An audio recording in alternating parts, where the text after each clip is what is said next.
Welcome, one and all, to the Book of Days Project. Today is February the 12th.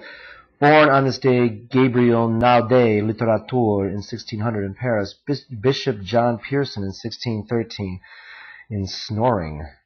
Elias Crebillon, French romanticist, in 1707.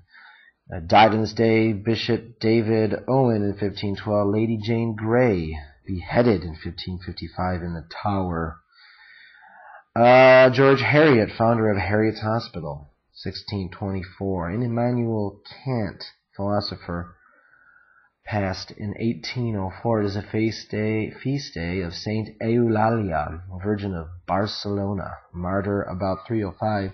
Saint Meletius, Patriarch of Antioch, 381. And Saint Benedict of Anion, Abbot, 821. Entries for the 12th of February in the Book of Days. Completion of the Revolution of 1688. The 12th of February is the memorable anniversary of the perfecting of the Revolution of 1688.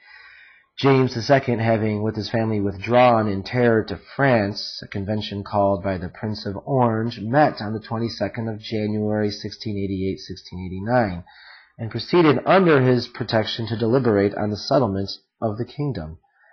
To find that James had abdicated was an easy matter. How to dispose of the vacant throne was not so easy.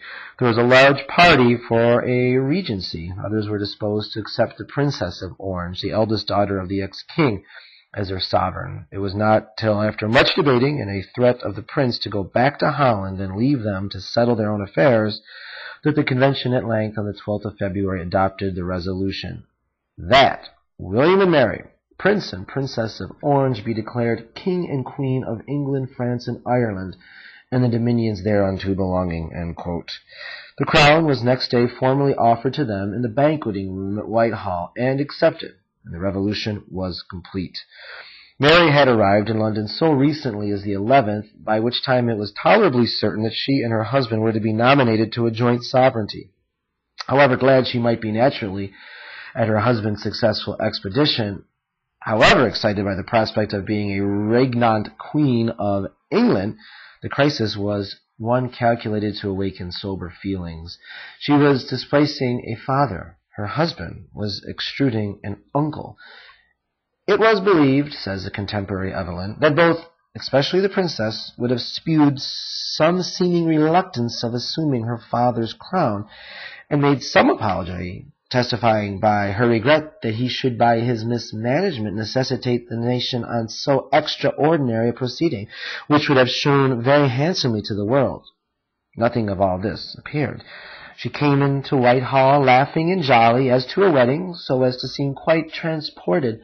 She rose early the next morning, and in her undress, as was reported, before her women were up, went about from room to room to see the convenience of Whitehall, lay in the same bed where the late Queen lay, and within a night or two sat down to play at basset, as the Queen, her predecessor, used to do. She smiled upon and talked to everybody. This carriage was censured by many, end quote. It outraged even Dr. Burnett, the new Queen's chaplain. It now appears that Mary acted up under orders from her husband, who wished to give a check to those who desired to see his wife made sole monarch, and deemed her ill-used because he was associated with her. Lord Macaulay even makes it out to be a fine case of self-devotion on the part of the Queen. To betray levity regarding an unfortunate father in order to please a triumphant husband was a strange place of self-devotion.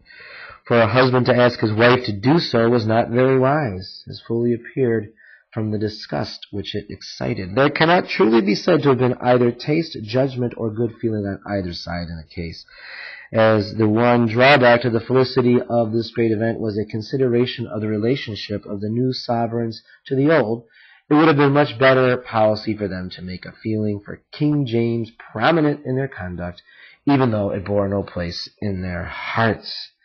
The tangled web of royal intrigue and comportment. The Resurrectionists. The name of Sir Astley Cooper recalls a traffic in the recent existence of which amongst us young men of our time might hesitate to believe.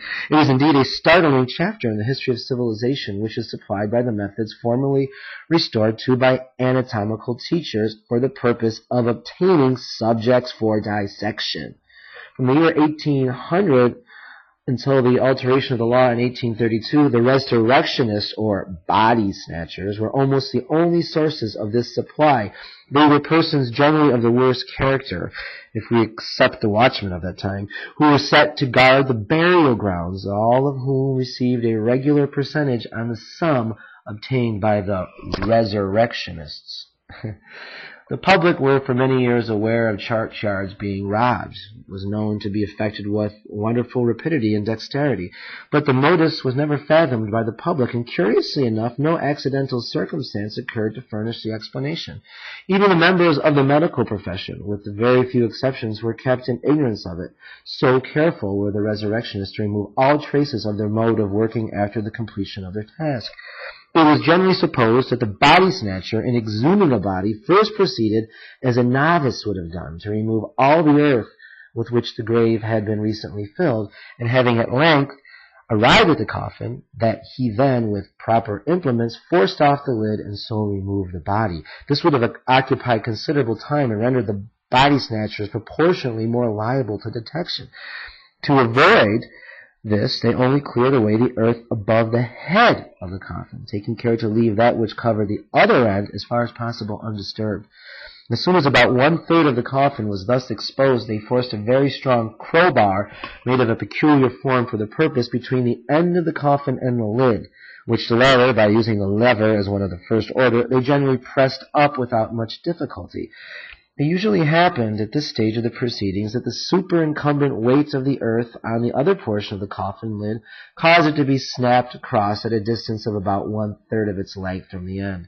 As soon as this had been effected, the body was drawn out, the death gear removed from it and replaced in the coffin, and finally the body was tied up and placed in its receptacle to be conveyed to its destination. By this means, in the case of a shallow grave of loose earth, free from stones, the Resurrectionists would remove a body in 1/4 of an hour. Silence was essential for the safety of the Resurrectionists, and in gravelly soils they had a peculiar mode of flinging out the earth in order to prevent the rattling of the stones against the iron spade. As soon as the body was raised, it was generally placed in a sack and then carried to a hackney coach or spring cart, usually the latter. When bodies were sent from the country to the metropolis, they were generally packed in hat crates or in the casks in which hardwares are sent. Sometimes the subject, instead of being deposited in a sack, was laid on a large square green baize cloth, the 4 corners of which were tied together so as to enclose the body. It was not directly conveyed to any dissecting room, but generally deposited in some half-built house or other convenient building until the following day. The body snatcher would then, dressed as a porter, swing the load over his shoulders and often, and even in broad daylight, carry it to its place of destination through the most crowded streets of the metropolises. At other times, the students would receive the bodies in their own houses and convey them in a hackney coach to the dissecting rooms, the coachman being well paid for this job, I would say so. Sometimes the driver was exorbitant in his demands and was somewhat ingenuous in enforcing them. A pupil who was conveying a body by coach to his hospital was astonished by finding himself in front of the Bow Street police office, when the coachman, tapping at the front window, said to the affrighted youth, "Sir, my fare to so-and-so is £1, unless you wish to be put down right here." The reply, without any hesitation, was, "Quite right, my man, drive on." February 12th, interesting addition to the Book of Days, Resurrectionists or Body Snatchers from old London. See you tomorrow, Friday the 13th. Till then, adieu.